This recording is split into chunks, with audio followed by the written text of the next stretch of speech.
Hey everybody, welcome back to the You Winning Life podcast. I am Jason Wasser, licensed marriage and family therapist. And as always, we are tackling topics on psychology, spirituality, natural wellness, entrepreneurship. And today my guest is Anna Cantwell. She is a soul coach and mindfulness expert who is a meditation teacher, lover of animals. She's been rescuing animals since she was 4 years old. She has guidance and has worked with people through meditation, yoga, intuitive connection, on deeper healing, especially during transitions. And she also recently got engaged in the month of November. So, congratulations and welcome, welcome, welcome, welcome. Thank you so much, Jason. I am so happy to be here, and thank you for everyone who is tuning in. And I hope today that we can just give you some really juicy tidbits on how to start winning at life, because it's the best. Yeah. So, right. So, the reason why I wanted to obviously share that happy news is because it's been a rough year. And, right, a rising tide raises all ships. And we need to learn how to celebrate other people's victories more, as opposed to looking at things where, oh, well, what do they do? And what am I not doing? And why do they get that? And I don't get that, right? So, I'm a big fan of sharing celebrations with Mhm. people that I connect with. So I always wanted to start there. So as I was getting to know your bio, you and I have some similar stuff where we've gone through some chronic pain and stomach issues and all of that stuff. So let's start a little bit with that backstory of that journey of going from overwhelm and and pain and suffering to healing, and then we'll get into how that informed you now as a practitioner. Yeah, absolutely. So I remember probably as early as maybe 8 or 9, starting to feel that anxiety creep in. And I think this can happen for a lot of young kids, that when they start to get into school and when school starts to get really regimented and you got to have your assignments in, and if you're anything like me, that was overwhelmed from the start. I swear, a born people pleaser.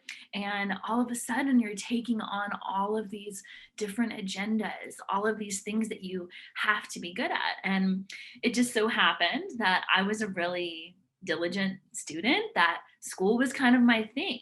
And when something like that starts to become your identity, you really grasp onto it, right? Right. And if it starts to slip away, right? If you're the A student, if you start to get B's, well, who are you, right? Yeah. Who even are you if you're not that smart kid or the popular kid or the pretty one or the whatever the label was for you, or even the rebel, right? If you're not Mm-hmm. the rebel anymore. So when I started to feel this anxiety, I didn't know this at the time. It was really internally produced. And, hindsight is 2020. I can take responsibility for that now, knowing that I put a lot of that pressure on myself. And I was in a high achieving environment, right? I was in a really close knit private school. I was in a very religious community that had a lot to do with moralism and being good and being well liked and all of this, right? So a lot of that pressure really compounded, and I started to just feel it in my stomach. And as I'm sure you know, we have so many more neurotransmitters in our stomach, our gut brain. Yep. And it just started hurting all the time. I tried to explain this to doctors, and my mom is, a daughter of two doctors, and she we started popping around to all the specialists and saying, what the heck is going on? I couldn't really explain the way that I felt to them at this age. So eventually I started seeing a therapist at 15. This was actually my second therapist, because I had a whole other eating disorder journey from all of that pressure. To me, these are like kind of the classic symptoms of perfectionism and anxiety. They can manifest in these ways. And I remember the therapist who was there to help me with stress, she really held up a mirror to me and let me see that wow, every time I start to feel stressed or panicked or worried, my stomach starts hurting. Right. And that what if this perhaps wasn't as the doctors had suggested, which, I was getting everything from, oh, you just have IBS. Oh, you just have acid reflux. Oh, you just have, list goes on. We're going to give you this sort of prescription that doesn't really help, but maybe it'll kind of make you think it helps. And I was getting really frustrated. I felt, how could I possibly at age 15, 16 have this sentence that I'm going to be in pain for the rest of my life? And for someone like me, I've always been rather persistent and determined, that, that kind of intrinsic fire in me. And I just was not cool with that. Mm. That didn't fly with me to just accept that I'm going to be in pain. I thought there has to be another way. So I started to just dip my toes into yoga, and I felt like, wow, this is so amazing. I can go into this warm, inviting studio and everything smells like lavender and everyone's talking in soothing voices. And ultimately, it was a respite for me from my own mind, from the chatter and the constant questioning. We don't even want to talk about the indecision, the inability to just make a clear, simple decision on a daily basis. And it started to open something up in me, which is maybe there's another way. Maybe there's Right. another way instead of muscling through, right? And at this time, I was very active. It wasn't like I wasn't getting enough movement, because I know that can be a huge cause of a lot of anxiety. It's just built up energy within our bodies, right? And so our mind is like, what do we do with it? But I was playing tons of sports. I was, involved in, many enriching things. I was always volunteering. I was always like serving, and probably that had something to do with it too, that I had no real time to rest. I look back and I think, oh my God, how did I even do that? But So then life was like all this nonstop stuff going on, right? You were just nonstop, fully consumed with trying to live this specific lifestyle with specific yeah, expectations. yes, yeah, with trying to be the best at all Right. things. And I don't know if anyone's familiar with the Enneagram here, but I'm an Enneagram 3, and that shouldn't surprise anyone.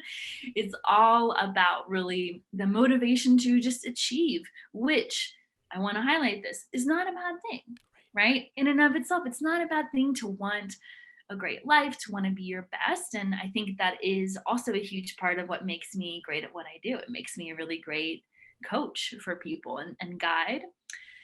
And it kind of went on into college. I went to a really academically demanding college. I continued to take on multiple jobs, right? There was no slowing down in the slightest. And, at this time, I also, there was a lot of trauma that occurred Mm. for me. When people sometimes say college, oh, it was the best years of my life, for me, it was the absolute lowest of my low. And the trauma obviously compounded my anxiety. It was to the point to where I would just be walking down the street in my mind, just thinking, who is going to jump out and stab me? Who is going to just kidnap me, right? Take me away. And there was this really irrational fear, and there was also some rationality to it, because I had been assaulted, right, in this same town multiple times. And that really pushed me to kind of my edge. So I remember I took a mental health underload. I scaled back at all my jobs. I scaled back in my classes. I went back into therapy. I had kind of been in therapy off and on since I was 15. And it really did help. And then there was a point when I felt that I was just rehashing the horrible things that had happened. Mm. I Yeah. was just going over it again and again. And I remember at the time I was in kind of a toxic relationship. No surprise there, right? When you're in a really bad place, you're probably drawing in some of that toxicity and playing off someone else's weak points as well, or their, addictive tendencies or depressive tendencies. And he said this one very lucid thing to me that was, if you stay this way, if you stay depressed and so down from all of these things that have happened to you, it's those people that win. And that, it just shattered the illusion for me. And I thought, oh my God, the best way that I can, quote, get revenge, the best way that I can win again is living an amazing life. And it was really from that moment that everything shifted. I started going on a jog every single day. And it was 15 minutes, maybe 20 minutes. And I was hardly taking classes at this point. I was sleeping most of the day, but I would always go on that jog first thing in the morning. And I would run down the biggest hill I could find so that I had to run back up it. I didn't have a choice. I would listen to, and music is huge for me. So if music lovers out there, it can save Well, you. you are a Nashville girl, so. Yes, totally. It's in my blood. It's in your blood, right? For sure.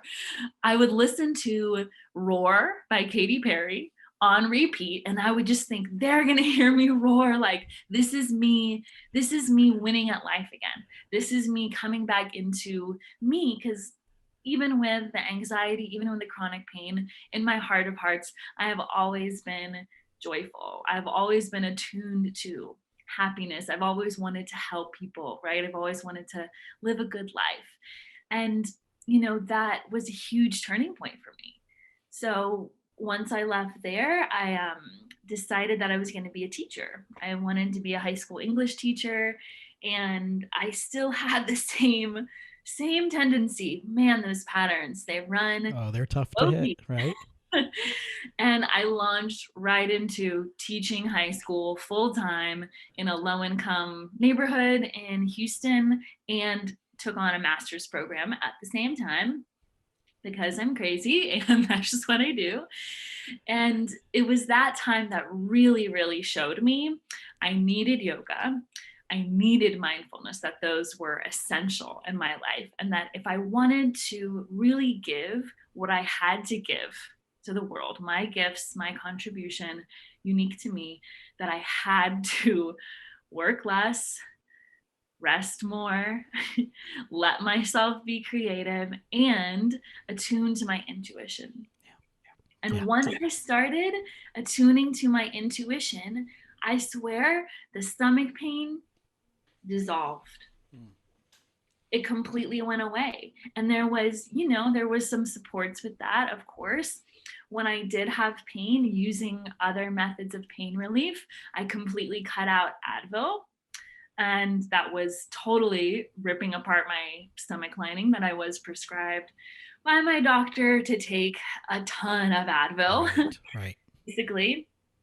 So I stopped taking that. I started using alternatives, pain alternatives, including cannabis.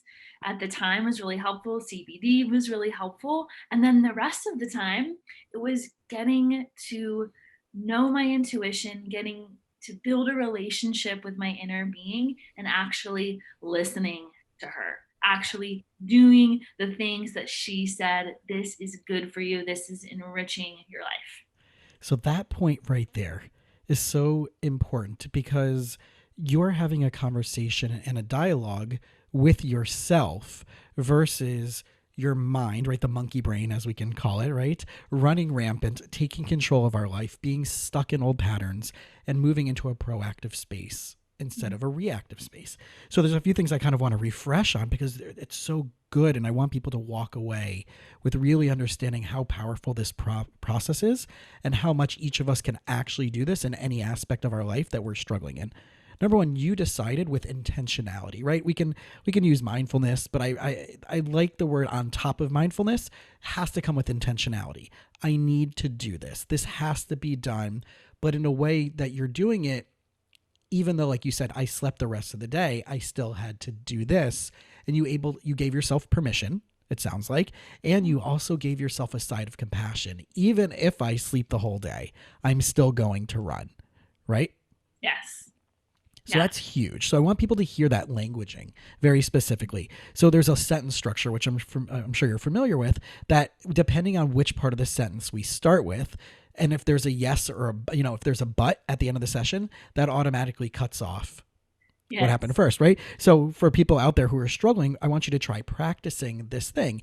Even though I'm struggling with blank, even though I'm disappointed with blank, even though I'm not yet complete with blank, I can still do blank versus I'm doing this, but this still isn't happening yet, right? Stick to the first part of that script and practice changing whatever you're going through in your life. That even though I'm still navigating, struggling, frustrated with, haven't found yet, haven't solved yet, whatever the blank, fill in the blank is, I can still choose, I'm still going to look forward to, right? End the sentence with the and add that to it, and that'll automatically it's research. It'll change your neurology, which will change your fight or flight, which will change your emotions, which will change your mood, and like you said, your all the emotional stuff, especially connected to our gut and our gut brain axis, and that's huge. So I really want people to hear that component. The second thing that you talked about is intuition, and you and I were talking about pre-show, just like these experiences that I've had over the years, and it's getting stronger and stronger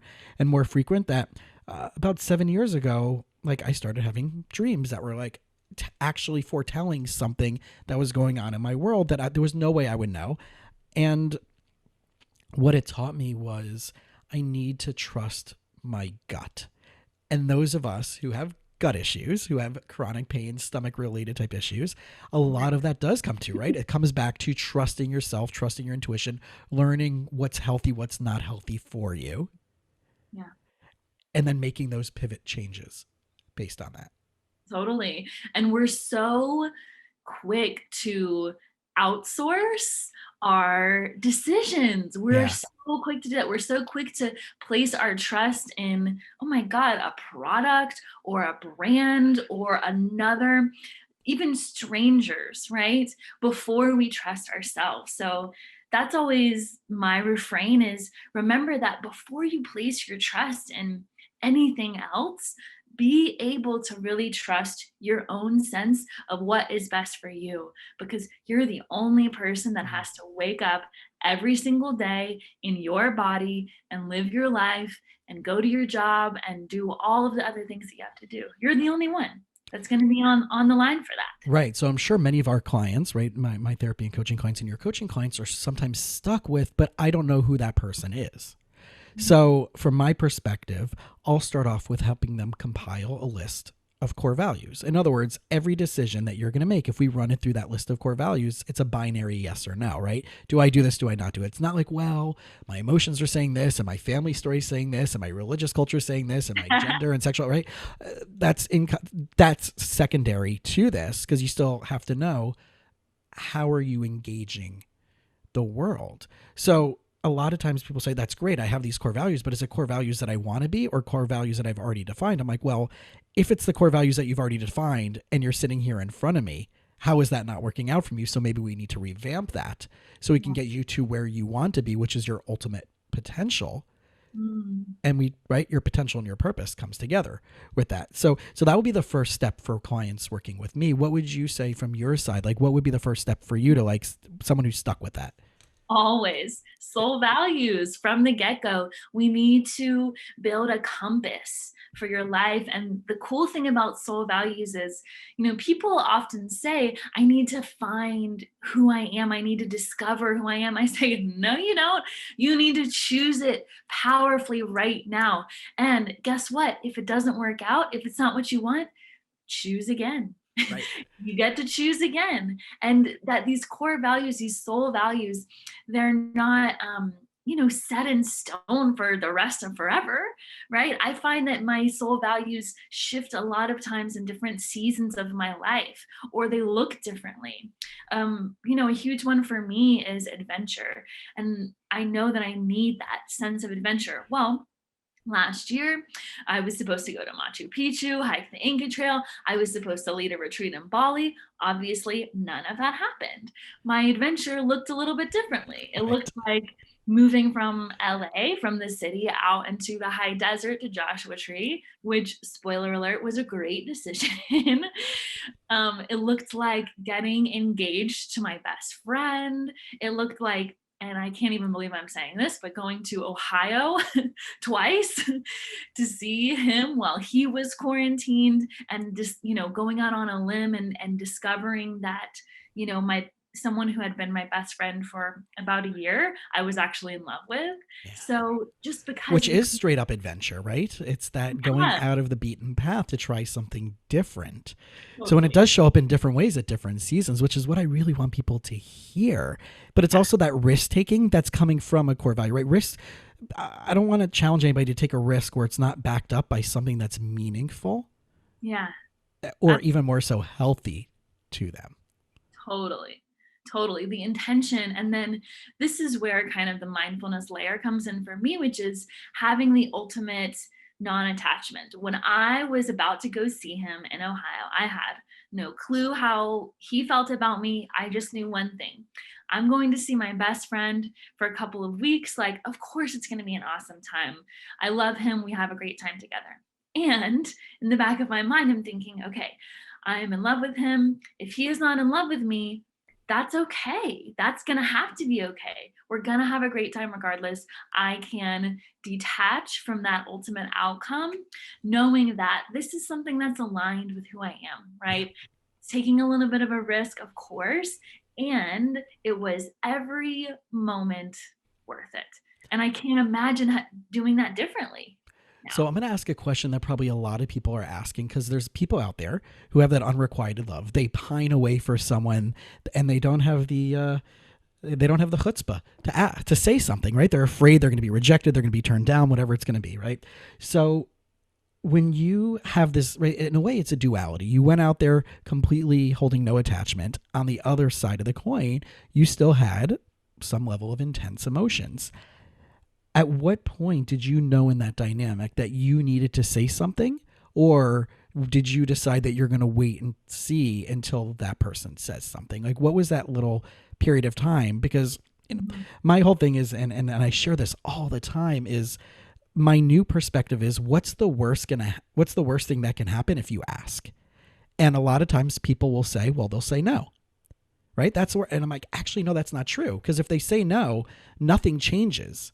You're Yeah. actually at the same playing field and the same level Yeah. that you were at before. But if they say yes, now you got to scale your game, Totally. right? And that's what's more scary. Staying where Mhm. you're at, not so scary. Amping up your game, very scary. Putting yourself in that vulnerable place, right? And Brene Brown, as you and I know, right, talk about like vulnerability is a powerful tool, not a weakness. Totally. And it's so rewarding. And I think people forget that. They focus on the scary and they forget the what's at stake, Yeah. right? The rewards. So for me, I'm someone who I now at this point in my life, I live every moment with intention. I had done a lot of cultivating within myself of what's the kind of person that you see yourself with, what's the ideal partnership, and what's the vibration of that partnership, and how do you see your day to day playing out. So I had done a lot of that inner work. I had also done a lot of the inner work of letting go of people from the past, so there was no really trace of that lingering in me, and I really felt like I was open.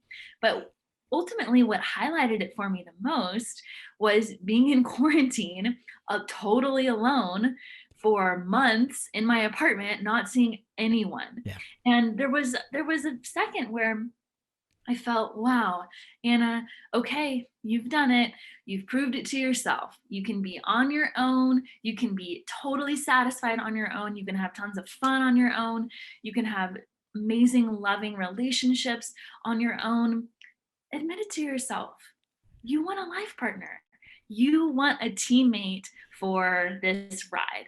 And so much of what I work on with my clients is owning their heartfelt desires, owning their true desires to feel that. And if that's a desire of your heart, why in the world would you be put on this earth to not have that come to fruition? After all, it's love. It's the most beautiful thing. It's the center of our world is connection, right? And Right. that doesn't always look like romantic love. And a beautiful part of that for a lot of people is having a life partner. So once I admitted that to myself, and I had still those few conversations with friends. I had a lot of friends who knew him. His name is Jake, and they were always saying to me, Anna, why don't you just see Jake? And just wasn't the right timing. The timing just didn't work out. And then this is hilarious. So at the very beginning of 2020, I had actually just gotten broken up with for the first time. And I like to say the relationship completed because that's what happened and that's how we termed it. But in reality, I was on that end this time. And that was the first time that ever happened to me. And this man said to me, I had an intuition that I'm keeping you from the right man for you. Now, just a word of caution. If someone says that to you and it doesn't land in your body, I can definitely see people using that as a line to just get out of something. It's the 2020, it's not me, it's you, or it's not you, it's not me. Right. Literally, Yeah. literally, it's that version. But here's the thing, in that relationship, I had done my typical pattern, which was be the coach, be the guide. And I was sitting over there thinking, I taught you what intuition was, and now you're using this on me. Like, I taught you how to connect to that. God, that sucks, right? It was one of those moments. And then after, a couple of days of bawling my eyes out, I thought, oh my God, he is right. He's totally right. And the person is Jake. It's this person that's been here the whole time. But at that point, when I realized that, when I really, come to terms with myself and looked inward and felt like, this is not coming from neediness. This is not coming from desperation. This is coming from my open heart seeing, wow, we could really build a life together. Like, that's the level of love that I was desiring. And then it just became clear. So there was a moment, we would talk all the time on Zoom and FaceTime. And he just said to me, listen, I want you to come see me, and I don't want you to call me back until you send me the receipt for your plane ticket that you bought. And we talked a little bit pre-show about feminine energy and masculine energy. That is some pure masculine energy. And I had really, really been leaning into my feminine energy. By the way, that has nothing to do with gender. It just happened to be that way. And for someone who had really been desiring just someone to step up, I need a man to step up to the plate. That was it. And he said, send me a list of everything that you need to be here, to be comfortable, to be happy while you're here, and I will get it for you by the time that your plane lands. And that did it for me. I felt like, wow, he really stepped up to the plate. And at this time in his life, he's a musician. We share a love of music, and he was really focusing in on completing his debut solo album. He had been in bands for a long time, and he was so focused, so passionate on what he was doing that, yes, we still were able to kind of keep up our friendship and touch base. But I was like, nothing is stopping him right now from this goal. And that was really attractive. That was really magnetic to me, to see him in that really masculine energy zone. And I was in my feminine energy zone, even as, a woman who can really be in her masculine too. So once that happened, and then once I got there, it was game over from the minute I got there. We just knew, and it feels cheesy to say. I know it feels cheesy to say, but it was the feeling of, oh, this is what it's supposed to feel like. It's the recognition of all of the work that you guys have done individually and now put together into a conscious mindset of like, what are we looking to get? And this is, as a therapist and as a person who sees a lot of couples and relationships, it's that intentionality that gets people so stuck, or the lack of intentionality that gets people so stuck. And I remember like a client I saw a while ago that so much stuff went on in such a short time in their very young relationship, and they were married. And I asked them to take a step back and take a look at these things. Well, what did you want to get out of this relationship? What were you hoping for? How much of this did you discuss with the other person? Or did you only hope that they had a crystal ball to read your intentions? And within a few sessions, we cleared all that up. We figured out why they were stuck, how they got stuck, the assumptions and expectations and beliefs about what they thought relationships were, what they thought partnership / marriage was, stuff that wasn't theirs, that was their families, that was projected onto them, that they chose to willingly carry without realizing it, right? So the story you're telling is very different. And what, again, I want people who are listening to this story to hear is that this is when people talk about doing the work, doing the process, becoming self-aware, knowing your stuck patterns. I remember, gosh, it was a couple of years ago, I was at an event and someone came up to me and this person's like, I'm so sick of dating. Every guy I go out with, they just want to sleep with me. And my response to that person was, how many of them did you not sleep with? And right. And right, so what's the common denominator is that if you, right, and there was no judgment on what that was, going on, but like if the common denominator was you did this experience too early for your own good, that led you to the same outcome, and whatever that would be, but in this scenario was that situation, why are you repeating that same pattern? Because the common denominator and all the people you went out with is you. Oh yeah. Right. And that's such a triggering place. I come from a really religious background. I come from the background of sex education was, taking a piece of tape and saying, oh, if you stick the tape on, it becomes less sticky. Sorry, it doesn't work anymore. Or once you open the tube of toothpaste, you can't put the toothpaste back in. All of these terrible, traumatic metaphors for a woman's sexuality. And then recognizing, and this is something that, me and my partner have recently really kind of dove into, is just honoring sex for what it is as a sacred energy exchange. Yep. And I had a huge breakthrough with that too. There was a moment when I said to myself, I will not have sex with anyone who I wouldn't want to trade lives with, who I wouldn't want to be that person. Because Can you say that again? Yes. Oh my gosh. I'm going to say it. I'll say this till the day I die. Don't have sex with anyone that you wouldn't want to be or to trade lives with, ultimately. And that includes, I don't care if you have, if you have a fuck buddy or if you have a fling or if you have a couple of dates or whatever, that rule, it will save you so much heartache. It will save you so much pain.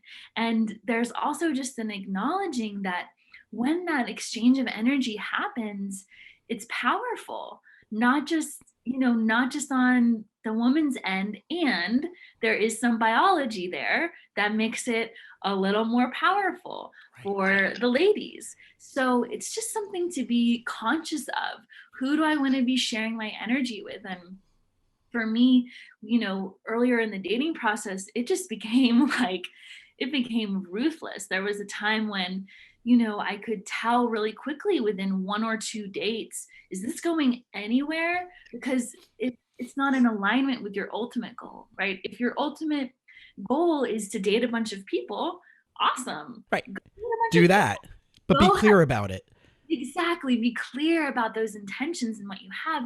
And if your intention is to seek out your life partner, then by all means, please be clear about that too. And this is the conversation that I have left and right with everybody in my young professional classes and all my, my young professional clients that are in their 20s and 30s, and sometimes even into their 40s, because I'm like, how clear are you? You're telling me you want this healthy partner, and why are you keep dating these same people and you get stuck in the same place? I'm like, are you dating to date with, well, if I meet the right person, then I'll consider, right? If they're going to be the right partner for me down the road versus I'm dating to find out if this is the right person for me to spend the rest of my life with.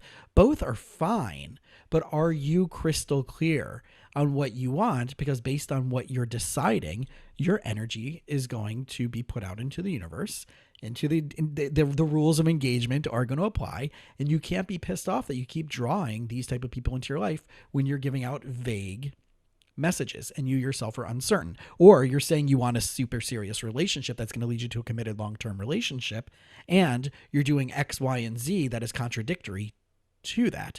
So I think like the clarity of everything, and this is something that I haven't gotten into enough on the podcast. It's much more in my my unfinished business class that I do Tuesday nights on Zoom.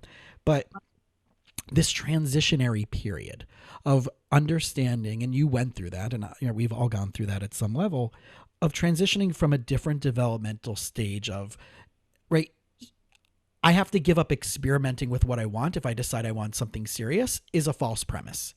You can still know what you want and still experiment with different types of experiences. Again, aligns with your core values, is obviously safe and ethical for you. Or as one of my friends says, I'm not going to ask you to do anything unethical, illegal, or fattening.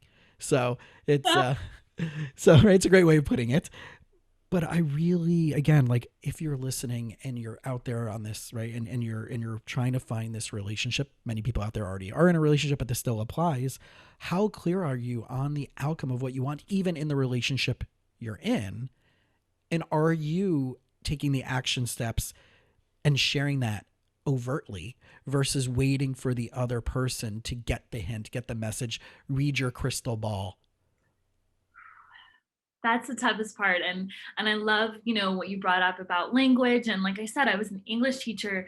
Conscious language transforms lives, to be able to communicate clearly. And that doesn't matter if it's on a third date, or if it's on a second round interview, or if it's on a podcast. If you can communicate your earnest desires, your earnest intentions clearly, it will shift the direction of your life. And that's why so much, so much of what I work on with my clients is, if you want to stop being tired, you have got to stop ringing the gong every day of, I'm so tired, I'm so tired, I'm so tired, right? Because that's what you're Yep. creating for life, And right? that's that record that's actually created in your neurology. That story and that neural pathway does get created, and you're not going to get a different outcome. Right? Esther Hicks, law of attraction. Right? It's stop. She walked into her friend's house, and she's like, "Oh, that's really interesting music." She's like, "Yeah, I don't like it." And she's like, "Well, how come you didn't turn it off?" She goes, "Well, it's my mom's favorite record." And she goes, "Oh, is your mom here?" "No, she passed away 15 years ago." "So why are you playing it?" "Because it was my mom's favorite record," right? And we do that, right? How cool, right? That's such a great, Esther Hick Law of Attraction story of the many thousands that are out there. But we do that. We're playing someone else's record, and that groove just gets, I mean, I'm dating myself since I was born in 78 and I have a nice record collection. But, right, that groove does get into our neurology, and that does create our neural networks, and that creates our experience. When we talk about the law of attraction, we're actually talking about biochemistry, neurology, quantum mechanics, which is a whole nother ball game. But you can't transition into that other stage of your life unless you know where you want to go. And I know that some of your work has been working with women going through developmental transitions in their life. So let's round out our conversation with some of that. So Yeah. talk to me about transitions. Talk to me about going from here to there. What do we need to know? What's going to help us get there? What are some of the tidbits and the takeaways from that side of the coin? Ooh, I love it. So there's this palpable moment. You feel it in your body, you know it in your heart, when you shift from maybe trying to just lessen your anxiety or trying to alleviate your pain, to really trying to create or creating consciously the life of your dreams. And I love, just even seeing the name of this podcast, Winning Life, that it's winning life for you. It's winning life for your family or for your community, right? It's connecting to that bigger picture. So you start to see that wow, my dreams and desires, they're not only going to produce a beautiful, happy, and fulfilling, emphasis on the fulfilling life for yourself, that's also going to ripple out always into your community. So, and into your family and into your friendships and into your company or what have you. Your Right? legacy. Absolutely. The life, right? The life that you choose to live. So, what I recommend for people who are kind of in that stage, right? Maybe you've really, knocked down your anxiety with a lot of mindfulness. Maybe you've really shed a lot of that childhood trauma and you're not living from those patterns anymore. It's time to create new pathways. It's time to create a couple of new, really empowering beliefs. One of them that I love, that I feel like gets to be true anytime, is I love my life. How fun does it feel to just say, I love my life? I love my life. I love my body. I love my business, right? I love this life I get to live. So, creating a couple of those really powerful affirmations to come back to. And I put them everywhere for a long time, way before it was true. I had the sticky notes. I am a successful coach all around my house, right? I had all kinds of phrases to, he's got it right there. I love it. And the cool thing about this, and this is kind of just the thing that you won't hear a lot, is this doesn't have to be complicated, Mm-mm. right? Like, you don't need to go to some like crazy like snake charmer or anything to start to rewire your mind in this way. Right. It can be as simple as, brushing your teeth with your opposite hand, right? Trying on new things, right? Seeing how you can enrich your life in those little simple ways. Because that's another one of my soul values, is simplicity. That this growth and this pattern of life gets to be simple. So, I'm choose. cracking up, and people Oh, can't see, right? Right. I mean, you see it, but like people who are listening can't see like this huge grin on my face and how much I talk that about simplicity always wins. And my coach Rick Sapio, who's started a program called Business Finishing School, who my entrepreneurship coaching came through that program. His core values and the core values of the program are simplicity, probability, and leverage. Will this make my life simpler? By doing what I need to do, is the right with the action steps, is it probable that I will achieve it in the appropriate time that I need to set this goal by? And leverage is, who do I need to bring into my life? A, that I can leverage it to because it may not be my zone of genius. B, my pay point of doing it, I'm going to be obviously worth more money doing something else and hiring someone else to do it. Or C, can they hold me accountable to doing it if I'm actually supposed to be the person who's supposed to fulfill it and do it in order to make my simplicity and probability more happening. So, right, this simplicity always wins, right? Like Gary Vee talks about kindness always wins, but which is true. But in my practical applications, the simplest way to solve a problem is the simplest way to solve a problem. Yeah. And I've definitely made the, happy mistakes in my business of trying to overcomplicate things and trying to get into the deep energetics and all the crazy quantum physics. And that stuff is awesome. And I'm a huge nerd and I love nerding out on that and learning about it. But ultimately, and this is kind of my next takeaway. I recently had a client who said, he's going through a huge spiritual awakening. He's, early 40s, and he's saying, does this mean that I have to like get rid of all my friends and change my job and do all this stuff? Sometimes. And that was my answer, is sometimes it does. So perfect. So if you have this crazy transition in your life, you're feeling like, wow, I'm seeing life for the first time, I'm experiencing awe and wonder, I'm experiencing what fulfillment and satisfaction, also highly underrated, satisfaction feels like, then it's highly possible that you're going to outgrow some of the people in your life, some of the places that you always used to go, some of the, job experiences that you used to have. You are going to outgrow those scenarios if you are focused on growth. And the number one bing, bing, bing, like flashing lights, like tool tip that I can give you is to grow in community. Oh my God, it is so much easier to do this work when you are with other people who are doing this work. And it's going to feel scary at first and it's going to feel vulnerable. And then all of a sudden, you're not going to feel like the crazy person that all the people from your hometown are calling you for actually wanting to live a rich and freaking awesome, beautiful life. It's Yep. so important. Get that community. There's millions of them out there. They are. Or create one. If you don't see one that you like, just make one. A few years ago, I went to a retreat, and it was for one of the Jewish holidays. And this retreat center, it's called Isabella Freeman Retreat Center. It's up in New York, Connecticut border. It's a kosher, organic, mindfulness Jewish retreat center, which, right, already within a very niche of a niche of a niche. And it was for a specific holiday that's very nature oriented, Sukkot.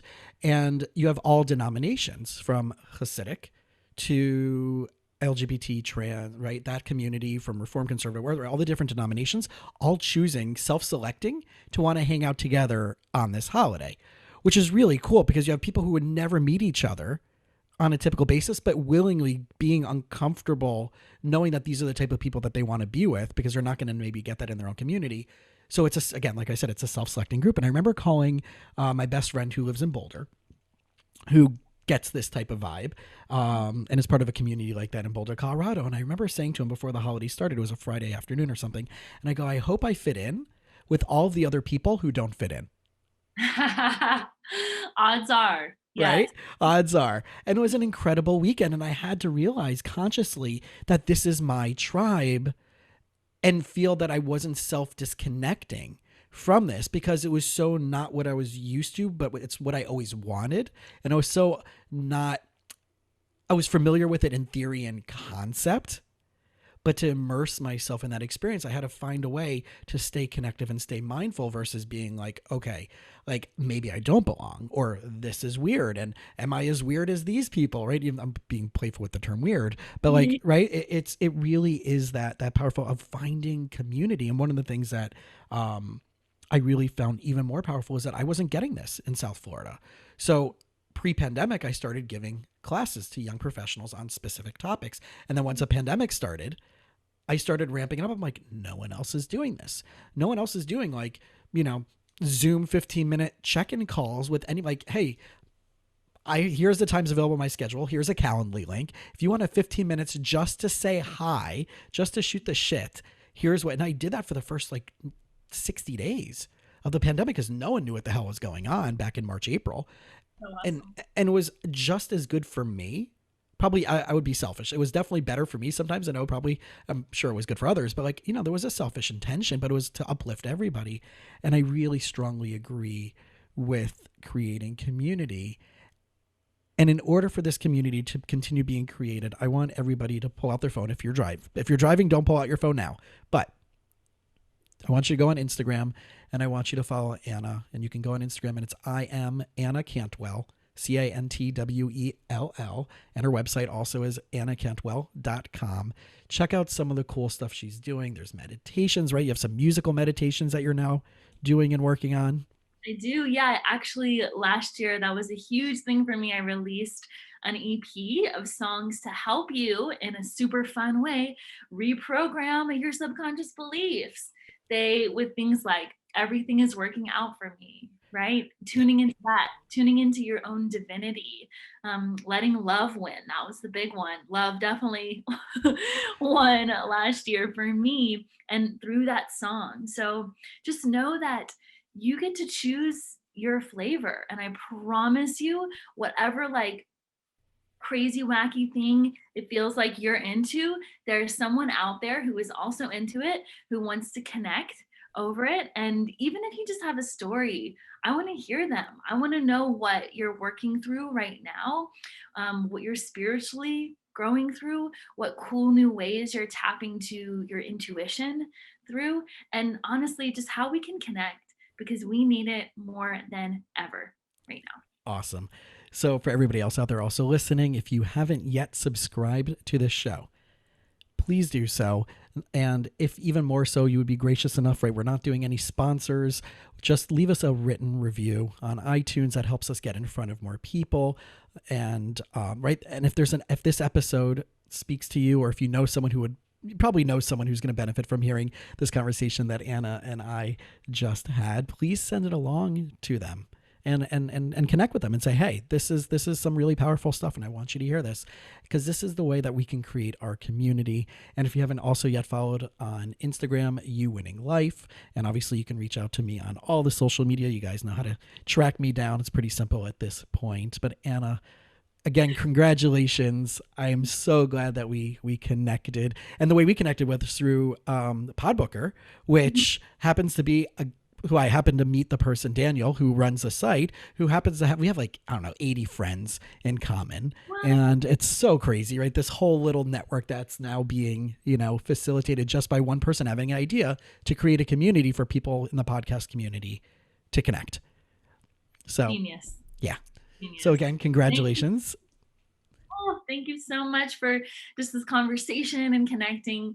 These are the kind of life-giving conversations that I am interested in having and listening to and proliferating wildly. So let's keep doing it. Awesome. All right, guys, we'll see you on the next episode.